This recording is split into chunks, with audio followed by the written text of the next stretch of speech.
Estimados oyentes, reciban una cordial bienvenida al espacio donde el derecho se encuentra con la reflexión profunda. El abogado científico. Este foro es nuestra dedicación a explorar las intersecciones entre las disciplinas jurídicas y el pensamiento crítico, ofreciendo un escenario para el diálogo intelectual y el desarrollo personal en el mundo del derecho. Acompaña a Andrés Arellano en este viaje de indagación y descubrimiento. Cada capítulo está diseñado para profundizar en cómo el razonamiento analítico influye y fortalece nuestras prácticas legales, desafiando las convenciones y fomentando un entorno de aprendizaje basado en la comprensión y el razonamiento lógico. El abogado científico se compromete a ser una ventana a la exploración de conceptos jurídicos a través de la lente de la metodología y filosofía científica, con un fuerte enfoque en el análisis crítico y la evidencia. Este enfoque nos permitirá abordar temas desde una perspectiva única, desentrañando las complejidades del derecho y promoviendo una práctica legal más reflexiva y fundamentada. Así, los invito a embarcarse en esta aventura de conocimiento, donde juntos exploraremos los principios que forman la esencia de la abogacía. Prepárense para un viaje hacia la comprensión profunda y el enriquecimiento intelectual. Bienvenidos a El Abogado Científico.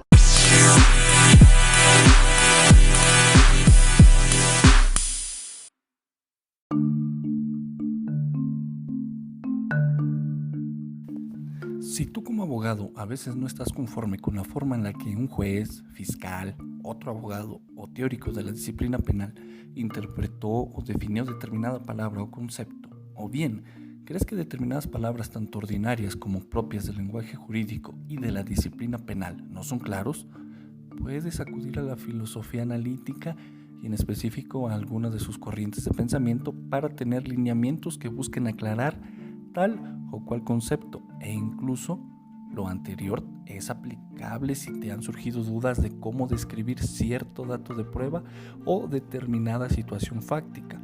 Pues la filosofía analítica puede ayudarte, dado que te ilustrará cómo es que fuera de un ámbito psicológico y jurídico se entiende que el mundo fáctico es representado mediante palabras y que éstas incluso pueden ser fieles a detalles que aquel nos da. Lo anterior es así, dado que no debes perder de vista que nosotros como abogados, al emplear la argumentación, estamos indudablemente inmiscuidos en cuestiones del lenguaje, tanto ordinario como científico. Es compleja la filosofía que se desarrolló en el siglo XX, dado que hubo pensadores bastante entendidos en la materia y entregados a la filosofía. Incluso varios de ellos fueron o atacaron las posturas de Hegel. He ahí, por un lado, el impacto que causó Hegel en la filosofía, pero también el debate y las posturas antagónicas que creó. Ese es, pues, en términos muy resumidos, la forma que la propia filosofía contribuye al avance del conocimiento y lo cual denota su utilidad práctica, no solamente en aspectos de la propia filosofía analítica, sino en muchas otras áreas de conocimiento, como es el caso de nosotros, que es la jurídica. Hemos dicho que la filosofía analítica es una forma de llamarle a un grupo de filósofos del siglo XX que se interesaron por el lenguaje tanto ordinario como científico, teniendo como uno de sus fines el que se tenga claridad en el lenguaje tanto ordinario como científico.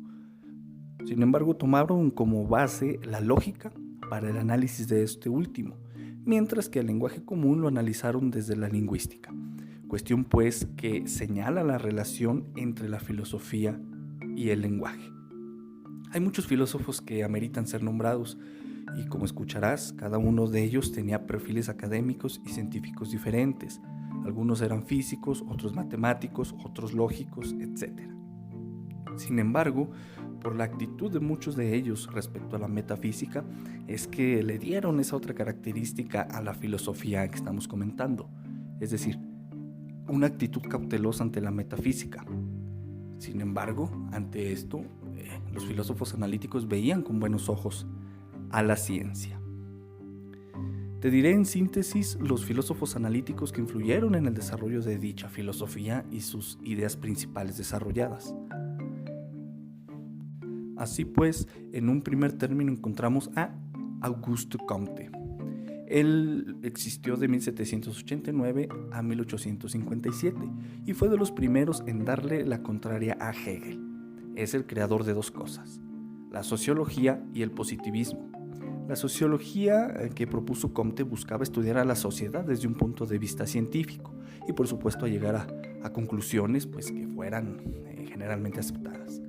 El positivismo, por otro lado, lo podemos entender como una corriente de pensamiento que rechaza cualquier conocimiento que no sea científico, es decir, que no provenga de la aplicación rigurosa de un método y que se refiera a lo real, o sea, a los hechos. Por lo tanto, busca descubrir las leyes que rigen a los fenómenos. Sin embargo, cabe señalar que, por ley, debe entenderse a una relación constante entre fenómenos.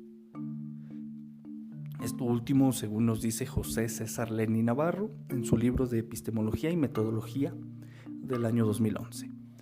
Comte, dentro de su doctrina, descubre la ley de los 3 estadios, la cual señala como primer estadio a la teología, en la cual pues, nos dice que para poder explicar los fenómenos se recurre a cuestiones divinas, y pues esta se da en 3 momentos: el fetichismo, el politeísmo y el monoteísmo. Podríamos decir que esta es la edad infantil de ese conocimiento que busca el ser humano. El segundo estadio es la metafísica. Aquí entran las esencias abstractas, o sea, las cuestiones abstractas, ideas como una idea de un principio o la idea de un fin, etc.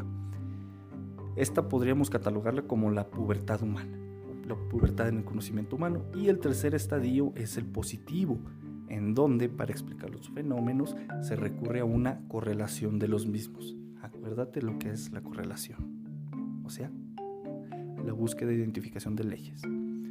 Es decir, pues busca encontrar esas leyes o relación entre los fenómenos teniendo como punto de partida la observación. Es, pues, en otras palabras, este estadio científico del sujeto o del ser humano. Ok, por otro lado tenemos a Ernst Mach. Él existió de 1838 a 1916. Él fue filósofo, físico e historiador de la ciencia. De manera concreta, podemos decir que él contribuyó al desarrollo de la acústica, teoría de la electricidad, hidrodinámica, la mecánica, la óptica, la termodinámica, la fisiología y psicología de la percepción. Esto, según se desprende del libro de Filosofía de la Ciencia en el siglo XX del Dr. Christian C. Garman, un autor que hemos venido trabajando.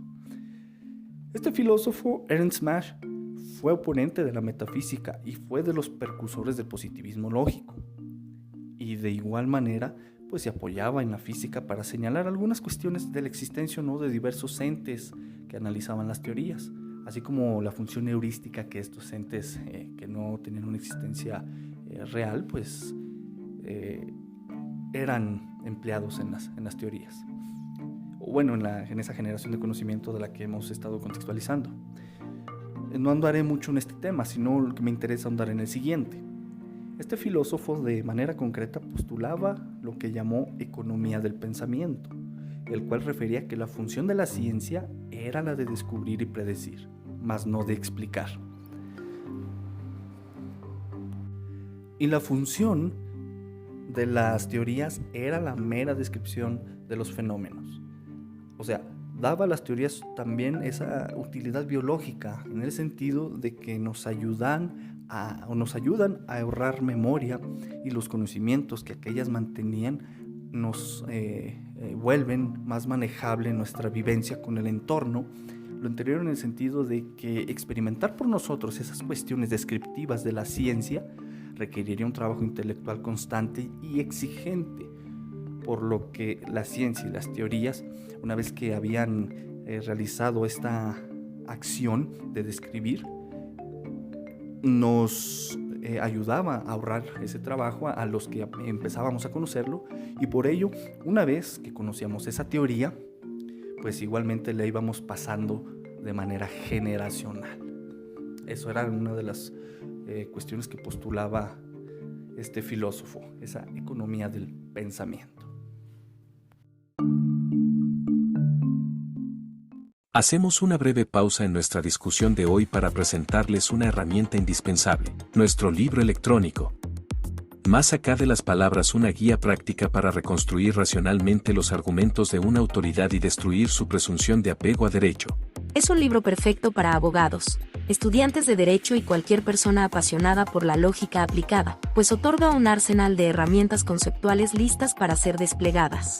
Diseñado para proporcionar claridad y rigor en el pensamiento crítico de todo abogado, este libro es esencial para quienes buscan no solo entender, sino desmantelar y reconstruir los fundamentos y motivos dados por una autoridad judicial. No esperen más para fortalecer su habilidad argumentativa. Adquieran su copia ahora en abogadoscientifico.com.mx y comiencen a navegar por la complejidad de los argumentos con una nueva luz. Continuamos con nuestra exploración intelectual en El Abogado Científico. Gracias por estar con nosotros.